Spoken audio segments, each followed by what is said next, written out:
This episode of Bouts Talking Bouts is brought to you by Bare Knuckle Betting Shark. Winning parlays, if you're looking for them in BKFC, you got to be checking out BK Bet Shark. Here's the thing, $50 buys, you get a personalized bet slip. It's based on your own budget. You can be flexible. It is what works for you. And this guy's got the receipts. You can check out all the winning tickets.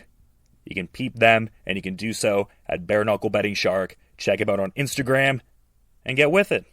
Got them personalized betting slips going on, $50 buys. All right, on this episode of Bouts Talking Bouts, excited to be talking to an individual who competes at BKFC 51, which goes down on September 29th, and a very intriguing co-main event matchup as Dustin Pague knuckles up and toes the line against Joe Elmore, and great getting to have Joe back on the show. How are you doing, man? You having a solid day so far? Having a wonderful day, getting ready for my 2-a-day at home, getting rested up. Taking care of my nutrition, ready to go back to train again, 3 weeks out. Yeah, and I appreciate the time ahead of this fight. Very exciting for sure, but something I briefly kind of wanted to touch on, because I saw you had an Instagram post a few months ago, at this point obviously, where it was talking about a July 21st fight in Biloxi, potentially. Like, what happened with that, and why now are you, I guess, readying to compete on this later September card? Well, they actually canceled that entire card, I'm not sure. I can't speak for the entire company, but I know that it was supposed to be Adam, or was it not Beltran, but Adam Belcher. It was supposed to main event, and I was supposed to co-main event versus Brad Kelly. But because he had some kind of cheek injury or something against Bubay, I guess he wasn't medically cleared or something for BKFC. Like I said, I can't speak only just from what I hear, but the card got canceled. And because the card got canceled, I just had a better opportunity, with Dustin.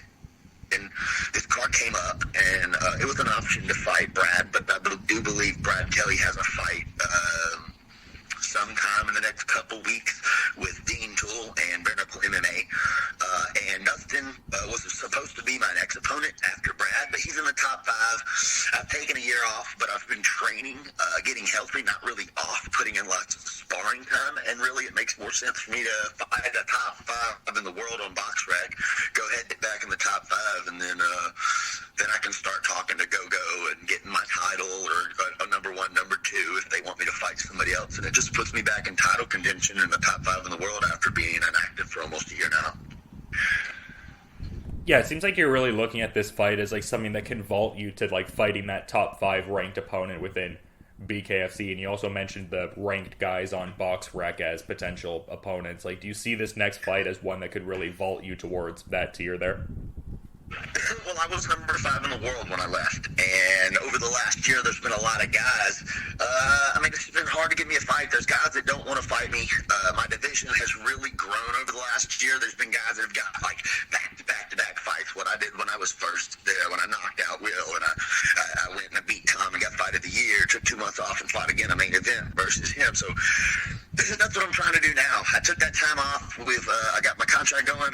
There's a lot of opponents now I can call out, and obviously after being off and inactive, I want to go right back into the top 5, and I do believe that Dustin is number 5 on BoxRec and a number 11 on a boxing world ranking as well on another boxing site. So again, yeah, man, it just pushes me right back in. It's a big name, former UFC, 2 Clash of the Titans. I'm a maniac style fighter. He's an engaging striker, unlike my last opponent who hits and runs and fights for his points. I've got a guy that's going to fight, and it just makes a lot of sense. Both of us are looking for a title, and 2 of the best guys in the world right now. So yeah, for sure. And when I was saying that, I didn't necessarily mean, Dustin wasn't at that level, but just in terms of like what the, I guess, established BKFC rankings are. But I mean, yeah, like you said it, definitely a guy who is very experienced out there. You mentioned the, prior UFC experience and definitely fighting notable names along that circuit. Guys like Hyoji Horiguchi and TJ Dillashaw certainly standing out. But you also like look at the more recent, localized bare knuckle work. The only loss he had was, it was kind of like almost like he had the residual MMA mindset in there with the grounded strikes there in his debut, but 2 pretty impressive back-to-back wins. So in saying all of that, like, what are your thoughts on Dustin Pague's resume in BKFC so far, but also some of his better stylistic attributes he has?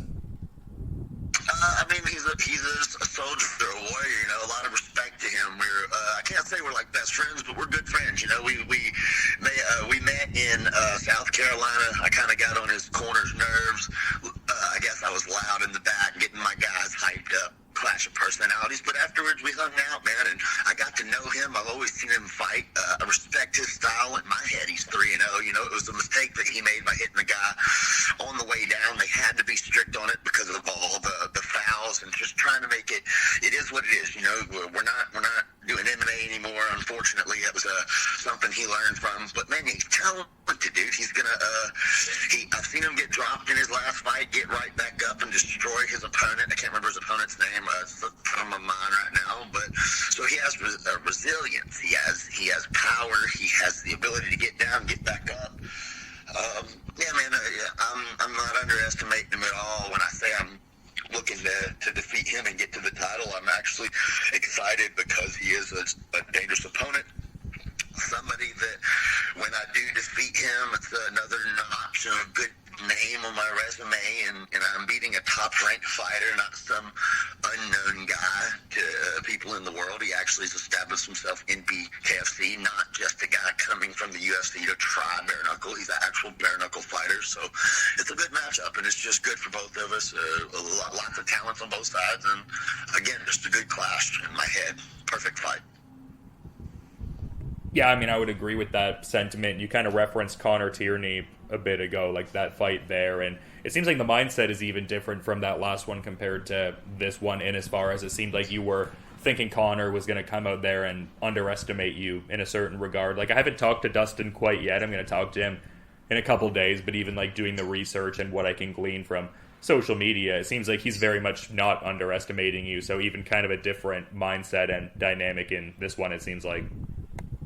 Well, he knows he's facing a savage, so mutual respect, whatever you can underestimate, and people can do what they want, but Connor didn't take me out. Connor dropped Jake Lindsay. I still, in all my fights, haven't been dropped, and that's not just BKFC. I've just never put him to the mat, you know, so hey, you have to respect a guy that can walk through Tom Shows a punch, get his face exploded, and then set you down at the same time. So, I mean, it's just mutual respect. He's a goofy guy. He's a family guy. He's experienced. He's older. He knows. He's smart. But Connor admitted even afterwards it was a mind game he was playing. His whole team said that they were scared to death of me because of the viciousness that I carry, and he's not a fighter. He loves the training, and he's just really fucking talented at it. And fighting is because of that talent. He's doing it, not like me, whereas I love it, dude. Whether I get hit, the pain, the hard work, the resilience of not giving up when my face is split apart, it means something different to me. So that's scary, I think, to a lot of people. You got to respect that or you're stupid. Yeah, I mean, I definitely get where you're coming from on that end. And this might kind of seem like a random question, but just kind of curious to get your thoughts, because you were kind of referencing Brad Kelly and some involvement like that game bred bare knuckle MMA. And one of the first times we talked, if not the first time, circa like BKFC 16, when we were heading into that, you were talking about how Masvidal was someone that really did inspire you to want to try bare knuckle one day. So like, what are your thoughts on all of that? Just like him kind of helming that promotion and just really the whole bare knuckle MMA movement, just being that you have experience with the bare knuckle boxing and also MMA. I mean, it's all taking it back to the roots, man. Like, you know, they just got to find the safety in the guidelines, but fighting in its purest form is two guys, gladiators, going out there. We don't wrap our hands. You just go and you fight. And originally gloves were added to stop the cuts. So I'm glad that it's linking MMA. They're feeding guys from his company into the UFC. I mean, so it's just feeding the sport. It's linking everything together, including Jake Paul. It's all one big conscious sport becoming one thing, and they all help each other if they blend nicely. And it's skyrocketing bare knuckle, which is my platform. So I love it, you know. Yeah, it's definitely cool to see, man, and appreciate the insights there. But kind of like going back to the title picture we were talking about, you were talking about just the, you know, division overall, like really, you know, fleshing itself out. It also seems like a good time for that upper tier too, just because there is that clarity now with, you know, Gogo Sloveski being cemented as the champion now, and definitely an interesting looking top 5 now. I mean, Jake Lindsay obviously coming off that title fight, but guys like, Carlos Trinidad Snake and Rico Franco, as well as Bryce Henry, still very, in the mix there. So definitely an interesting time for the division there. Yeah, I'm excited, dude. They've got real legit fighters now that are killers. and we've established our division as one of the it's going to be one of the dominant, man. Palomino had to let go of that title because the guys got a little bit too big. You know what I'm saying? Like Elvin Burrito, even it could be at 155, and we're a bunch of big monsters, dude. And it's fun for me because I get to have fights with guys that are going to engage, and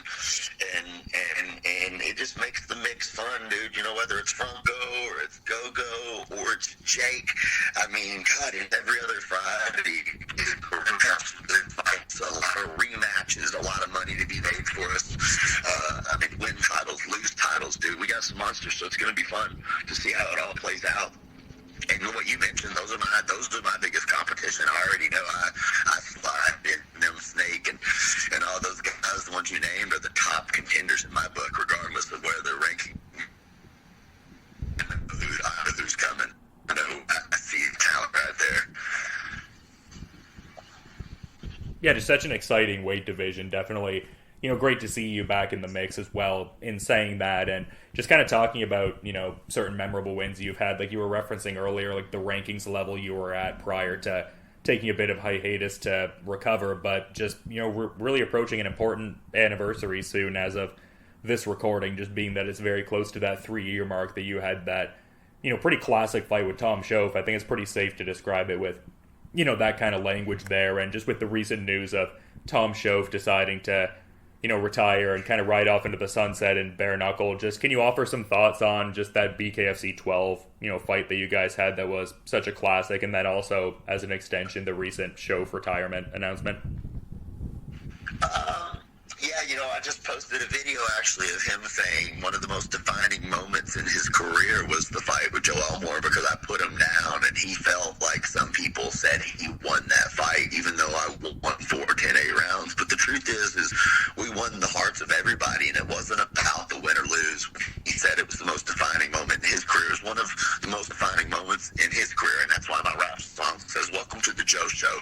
When I was given that opportunity to come out that pandemic and I got the quick knockout against Will Chope, 100% legit true story, Coach Crazy Chris. I walked up to him right when I walked out for the September 11th 9/11 memorial fight against Tom Schoaf, and I looked at him and I said, "Hey, everybody online," I read their comments, and they said I'm a one-hit wonder. All I got's crazy, savage knockout power that I can't stand in the ring and fight. And I said, "We're getting fight of the night. People are going to remember who the fuck I am." Excuse my language, but that's what I said word for word. I was like, "People are going to remember who the fuck I am tonight, Coach. We're getting fight of the night." And he talks crazy, almost like Customato. He said, "God damn, son, here we go." And he looked at the wife and said, "It's going to be a long night." And that's what I decided to do, man. I wanted to win the hearts of the fans. I carried my attitude in there, and I just wanted to fight. I wanted to bang. And if I'd have knocked him out, I'd have knocked him out. But I went out there with just, I didn't care if I got hit. I sacrificed my face, my skin, my blood, and I wanted to just bang. I watched the Low Ball versus Knight both times. It was 2 of the most classic fights of all time. One of my favorite fights in UFC, the Ultimate Fighter on Forrest Griffin. Those are the moments, no matter win or lose. I can't even remember now, speaking of it, who won that fight. I think it was Forrest Griffin. I think he won the Ultimate Fighter, but they both won. They both got a contract one of the first times, and that fight will live forever. I want to be that every single fight I have. If it's not out of the night, I want fight of the night. I'm not going to disengage. I'm gonna be bare knuckle. I'm gonna fight. And that's what I'm coming to do again this time, and it feels good to be back, to be able to do it. Yeah, and it's interesting, like, just how you're talking about it. It kind of reminds me of a recent conversation I had with someone who's readying to have an MMA fight in Japan, and just kind of, like, the reverence over there for guys who, like, even if they end up losing the fight, if they put on a great show, it's like they're still very much respected. It seems like there is that certain component to the bare knuckle fighting culture as well. Like, if you're someone who, like, really shows that heart and that grit and puts it on the line, it maybe doesn't matter as much, like, in that binary of a win or a loss. Like, it's like if you do put on that exemplary performance, that's really what people remember. Well, yeah, and if you have talent to back it up, then you're a superstar. You can get paid. You have opportunities, commercial sponsors. I mean, look at, for example, Noah Cutter. He's 50-50, but that dude will go out there, and if his eyes peeled off and he's damaged to death, he never stops fighting. I love watching Noah. I don't think he'll ever be a champion at 175, but by God, I'll watch every single fight he ever has. It's amazing. And that's what makes Bare Knuckle special. You know, it reminds me of the old UFC. You got people fighting, fans that love it. And it's not always about you having to win. Of course, if you're talented and you win, you become a champion, that's great. But some people are just loved for their character and the fact that they're out there to fight and use that talent to entertain people and not necessarily be safe like a Floyd Mayweather, you know. I mean, we can win and we can respect the talent and cheer, but people want to see fights. And when you go to Bare Knuckle, it's a fight. It's kind of hard to play any defensive mode without running.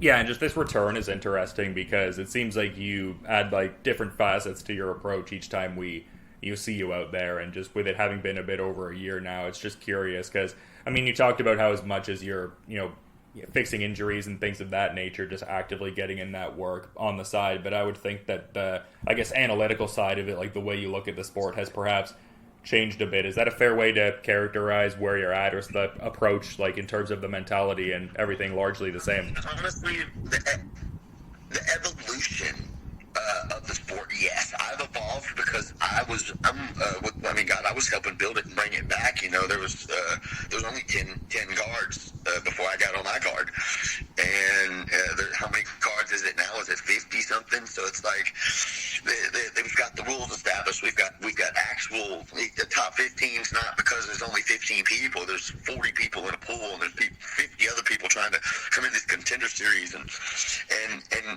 I'm an old school smart martial artist anyway. I've done professional boxing and a little bit of everything, and more so than me taking the time off injured, I've been ready for 6 months, man. They've had to build these other guys, and I'm not going to mention names, but people have refused fights with me. I'm one of the highest paid fighters in my division, and one of the most talented, one of the most viral when my videos go. So getting people to agree to fight me has been hell. I wish I could share it. It wasn't in my contract not to share some of the things I've had to go through to get a motherfucker to sign his dotted line, and that's why I say I love Dustin, because he was like, fuck it, I want to fight you. I mean, it's been so long since somebody called and said, I'll fight you. So he ain't scared. He's ready to go, and it's giving me my platform back. And a lot of it's been just trying to get somebody to go dog with me. And I almost got Brad Kelly on July, but that card got canceled again, man. So I've had time to think. I'm healed. My body, I've already had 2 fights in my mind. The one that got canceled, I've already had a fight camp for that. So I'm double fight camp in. I'm 10 pounds ahead of time. I'm older. I'm smarter. My body is perfect. I've got medical sponsorship, free hyperbaric chamber recovery treatments. It's been God, the universe, and everything else has just blessed me this time. And this is the best headspace I've been in. And whatever you want to call it, time, purpose, the time off, even the aggravation of me wanting it when I wanted it and not getting that fight in July and having to wait till now. I almost feel like it's a perfect thing. This is the most balanced I've ever been. Like, yeah, just excited. Yeah, it's definitely coming across, man, and really appreciate you coming on the show and giving some great insights. It's a very exciting return to the sport. Definitely, add a lot to the 165-pound division in a lot of regards, but just being mindful of, just your time and schedule and everything, man. Just curious if maybe there's like a final parting thought you'd want to put out there as we're sort of wrapping up, Joe. No, man, just tune in. I hope everybody loves it. I've really come out there. I try to be the people's champ. I'm fighting for the fans. I love this shit with all my heart. I never have anything against the people I'm fighting, so the aggression is just pure passion for the fight and pure violence. That's who I am for the sport itself. But outside of that, love, respect. Thanks for everybody that supports it. Thanks to all my platform and takes your time to write these articles and do this. I'm just appreciative and grateful, man, ready to go. Yeah, mutual appreciation for sure. Good getting to have you on again as always, and just getting to get some insights ahead of all of these, compelling fights that you have. And this Dustin Pague fight definitely looks like it very much fits the bill within that, just what both of you bring to the table, and definitely a cool fight on what's looking like an ever-growing BKFC 51 there. So excited for September 29th for sure, man. But until then, you have a good rest of your day, Joe, and thank you for the time. Dylan, thank you very much, brother. Have a blessed day. All right, on this episode of Bouts Talking Bouts, excited to be talking with an individual who competes at BKFC 51, and that goes down on September 29th. And it's a very intriguing co-main event as Joe Elmore knuckles up and toes the line against Dustin Pague. And great having Dustin on the show for the first time. How are you doing there, man? I am doing fantastic, brother. How about yourself? Oh, I'm doing great, for sure, and yeah, appreciate you asking, but I feel like you're probably in a good spot for sure. I mean, it seems like you got a quality opponent here. It looked like you were calling out a couple of, higher end, proven welterweights the last little bit, and Joe Elmore, a guy who, has kind of been in there for a little bit. So, what was the initial, temperament when the bout offer came your way? I guess I presumed you'd be fired up, but how were you feeling? Yeah, I was very excited. Even though Joe's coming off of 2 losses, I mean, they were decision losses, and he fought Leonard Garcia and Connor Tierney. So those are 2 top-level dudes, tough opponents. So I'm very excited to fight Joe. He's a big name, so a win over him would look really good. And I know we're going to put out a banger because that boy likes to bang and I like to bang. So it's going to be exciting.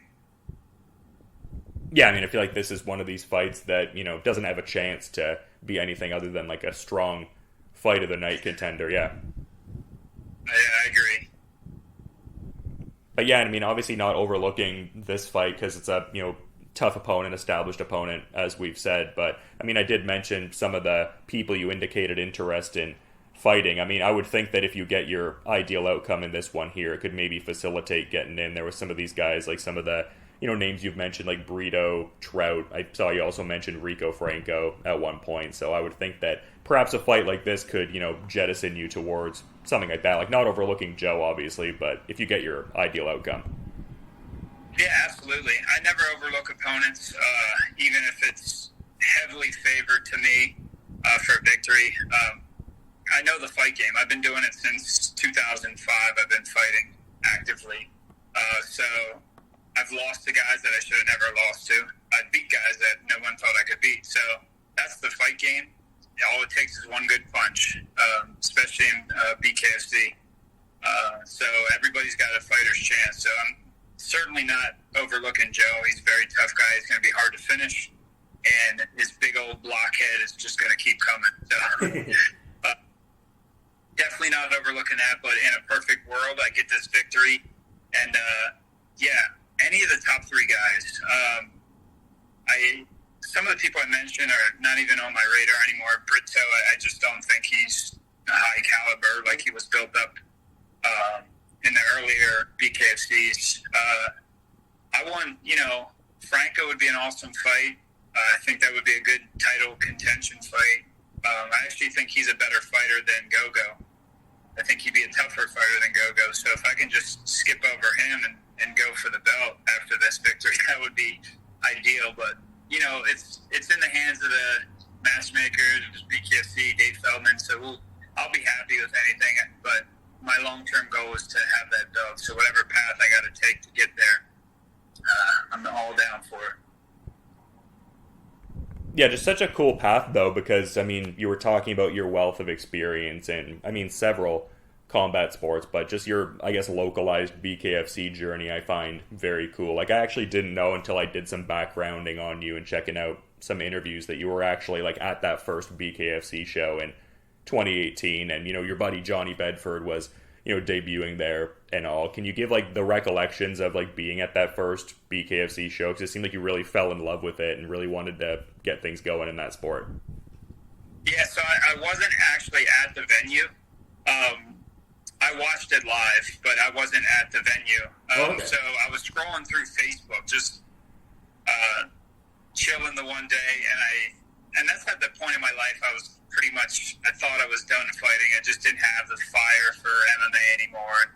Just body banged up, thinking I was done. So I'm scrolling through Facebook and I see Bedford's post about this BKFC tournament he was in, and I'm like, wait, that says bare knuckle? So I hit him up. I'm like, yo, what's this tournament you're doing? He's like, oh, it's this new promotion, bare knuckle fighting championship. Traditional boxing rules except bare knuckle. I'm like, bro, are you kidding me? I want in. So I hit up, I found out Nate Shook was one of the matchmakers. And I'm like, dude, I've fought for Nate on one of his Eastern shows way back in the day, like 2006, 7, whatever. So I hit up Nate to get on. And it took back and forth for probably a year or so, 2 years. But yeah, I finally got in and I fell in love with it. Just like you said, it was, I think if this was around, if this caught my eye before MMA, I would have been doing this all along. It's my favorite thing to do. Standing with another guy and throwing punches bare knuckle there's nothing more badass than that. So I'm hooked, man. I mean, I think that speaks volumes, though, because in your MMA career, I mean, quite a few fights, like around 35 across amateur and pro, at least per Tapology and everything like that. And just some of the guys you fought, like TJ Dillashaw and, you know, Yves Jabouin, Kyoji Horiguchi, like your involvement in Tough 14. So just in saying all that, I think it's a big statement to say that, you know, bare knuckle would have been like the sole path for you if it was like as popular at the time. Yeah, absolutely, man. I mean, I still love grappling and wrestling. Like, I mean, it's just, you know, the ultimate test of, you know, a combat athlete is just to be well-rounded in all aspects. But if any time, even in MMA, if the guy was going to stand and bang, I was all for it. To me, that's, you know, like the top tier of combat sports, you know, is just throwing hands with somebody. So yeah, BKFC, man, it's incredible. And I think it's going to just continue to grow.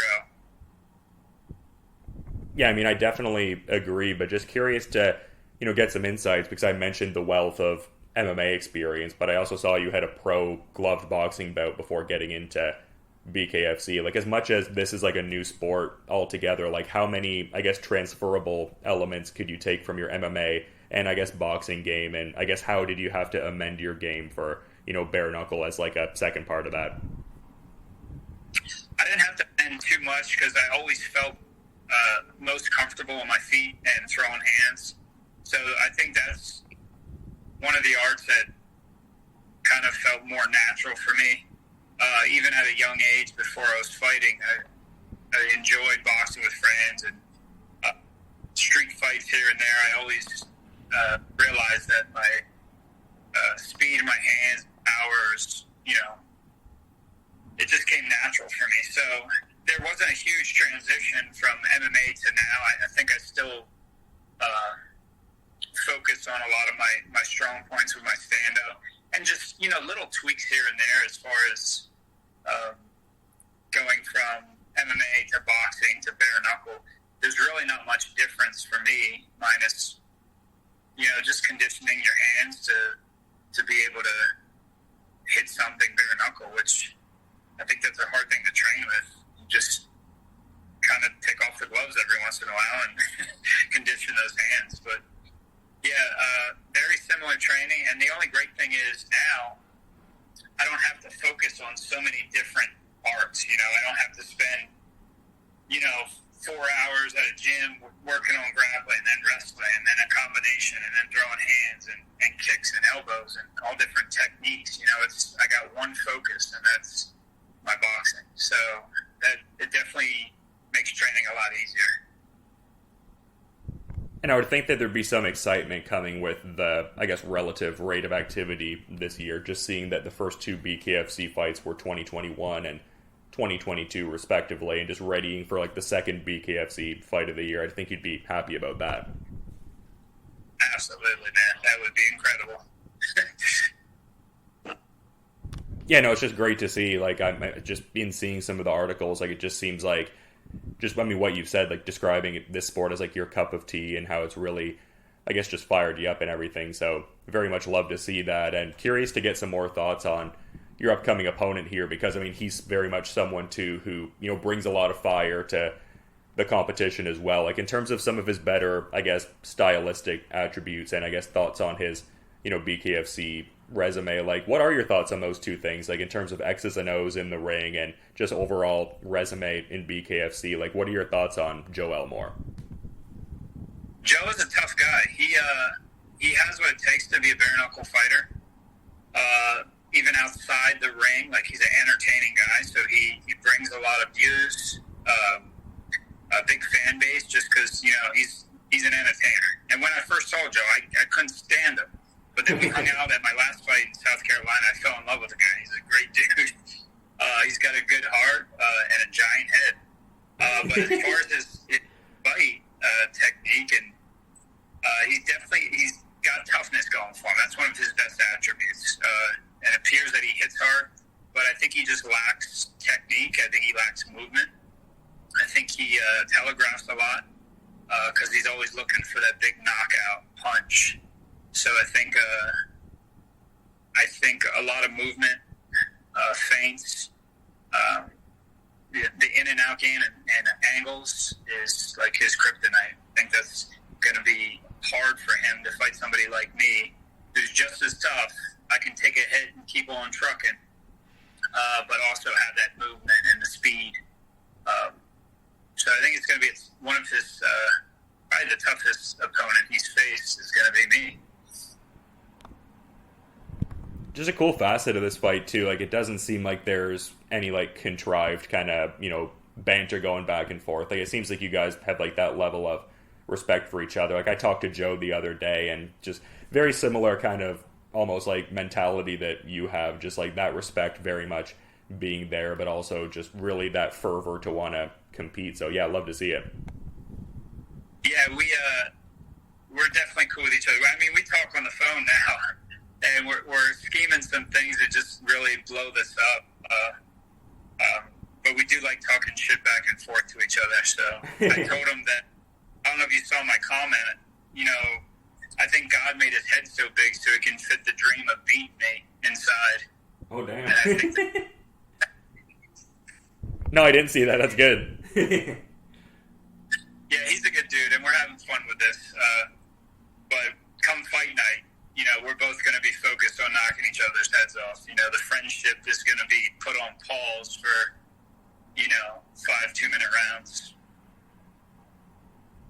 Yeah, and I just love that. And, I mean, you just put it perfectly there. Like, it just feels like just more playful and just, yeah, I mean, definitely lends itself well to a great fight. But just curious to get some more, I guess, insights into the prep. Like, it seems like Disciple MMA is, like, the primary space you've been working at. Is that the case? And just curious to get some, I guess, details from the recent work put in. Yeah, I jump around. The MMA Academy, which I started with Scott Howard. When was it? 2011. That's still doing well. I live in Pennsylvania. That's in Virginia, so I don't get down as often as I would like to. But they always welcome me with open arms. So I get there. Gonna try to get there more often than not. But I got a good group of guys here in PA, and we train at the Bang Barn. That's a private gym that was built by a very wealthy friend of mine who has the money to just build a large gym on his property. But we call it the Bang Barn, and it's just outfitted with everything we need. And I got great guys behind me that just push me and spar with me, and it's nice, man. So yeah, Disciple MMA Academy, the Bang Barn, Strike Lab with Siam Yousefi, who I actually fought when I was 18 years old, and we became good friends. And he's probably one of the best striking coaches you can find in Northern Virginia. So yeah, I get as much work in with him as I can. Yeah, it seems like a strong, like established kind of communal vibe with like the people you train with, just that familiarity. And from what I could tell also on social media, it seems like sometimes you get your young lads out there while you're training. So that must be fun, like getting your sons out there with everything. Yeah, absolutely. And that's one thing I said in previous interviews, like my family is everything to me. If I had to stop fighting tomorrow to better my family, I would do it without even thinking about it. So I don't number one fighting to replace them, even if it's time. So if I got to train and my boys are with me, or my daughter and my wife's busy and she can't watch them, they're all coming with me, so I can kill two birds with one stone, get a good session in, and hang with the kiddos. And they love it. They're like, Dad, can I come to the bang barn? So anytime they're down to go, they're coming with me. And my youngest, Anderson, he's 5, and he can outwork me any day of the week. If we're doing 15 rounds of bag work, he's on that bag 3 minutes for 15 rounds with 30-second breaks, not even huffing and puffing. He'll be swinging nonstop for those 3 minutes, hitting that bag. And then we get done, and I'm huffing and puffing. And then I look over, and he's just breathing fine, and he'll be like, he'll start acting like he's tired, and then fist pound me. It's like, come on, Dad, we got this. This is the cutest thing. So, yeah, so that's why I bring my kids. I just want to spend as much time with them as possible, even when I'm training. No, that's so great, man. I mean, it's just the most important thing. I mean, who knows? Maybe he'll be fighting at BKFC 500 or something. Yeah, I don't know. I'm going to try to steer him clear of that. But yeah. We'll see. I always tell my wife, she's like, would you want our kids fighting? I'm like, no, not the way my body feels now. I put my body through the ringer over the years, and I can feel it now. But I mean, if my kids ever want to fight, of course I'll support them with whatever they want to do. But I'll definitely encourage something else. Yeah, no, I totally hear you, man. Just support them in whatever they ultimately end up being passionate about. I guess just one of the last things I kind of wanted to touch on, a bit of a lighter kind of question, but I saw you on Mike and Mish around like a year ago, and I thought it was funny. You were saying like, oh, I wouldn't mind fighting the Island Boys, but it seems like they're not really kind of in that like pop culture landscape anymore. They don't seem as relevant. Is there like anyone out there nowadays that has kind of taken the place of the Island Boys? Like, oh, I wouldn't mind scrapping that guy. Yeah, that's funny. Island Boys. Yeah, they're not around anymore. I think they started like OnlyFans, and they're like kissing each other or something. Oh, really? It's weird. I don't know. But yeah, whatever they got to do for views, I guess. But I don't know. I mean, anybody famous that would just bring in a lot of money for me, I would do it.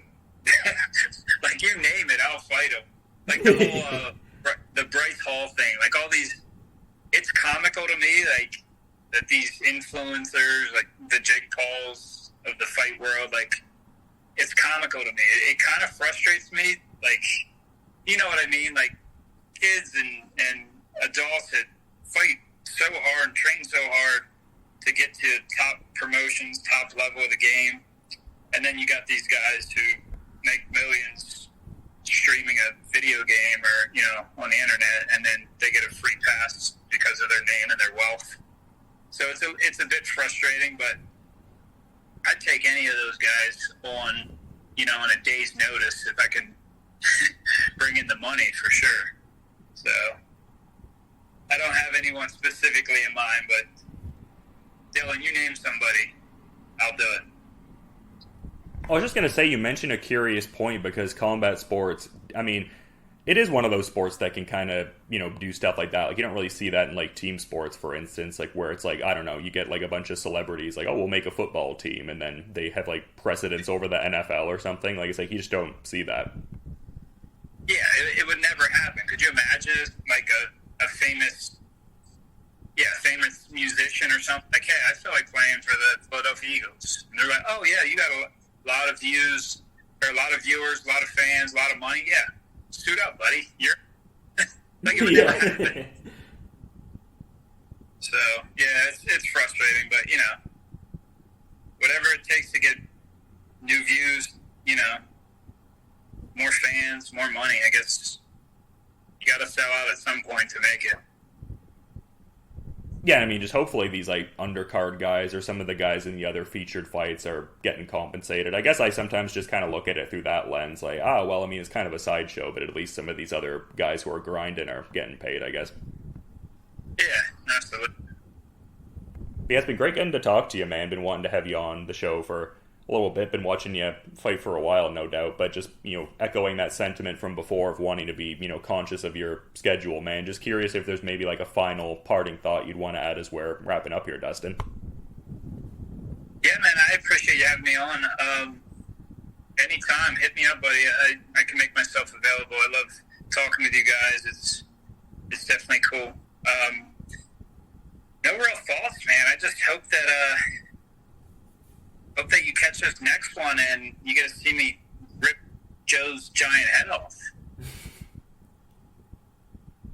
Well, I mean, it's an incredible fight for sure. Definitely one that you want to have your snacks and drinks situated for that one. Joe Elmore and Dustin Pague. I mean, that definitely fight of the night contender for sure. And yeah, BKFC 51, a stacked card overall. So definitely, saying something there. Seems like it's kind of growing by the day as we're getting closer to September 29th. But again, thanks so much for the time, man. Really appreciate it. And just you have a good rest of your day too, man. Thank you. I appreciate it, Dylan. Take care, brother. I'll talk to you soon. This episode of Bouts Talking Bouts is brought to you by Bare Knuckle Betting Shark. Winning parlays, if you're looking for them in BKFC, you got to be checking out BK Bet Shark. Here's the thing, $50 buys, you get a personalized bet slip. It's based on your own budget. You can be flexible. It is what works for you. And this guy's got the receipts. You can check out all the winning tickets. You can peep them, and you can do so at Bare Knuckle Betting Shark. Check him out on Instagram and get with it. Got them personalized betting slips going on, $50 buys.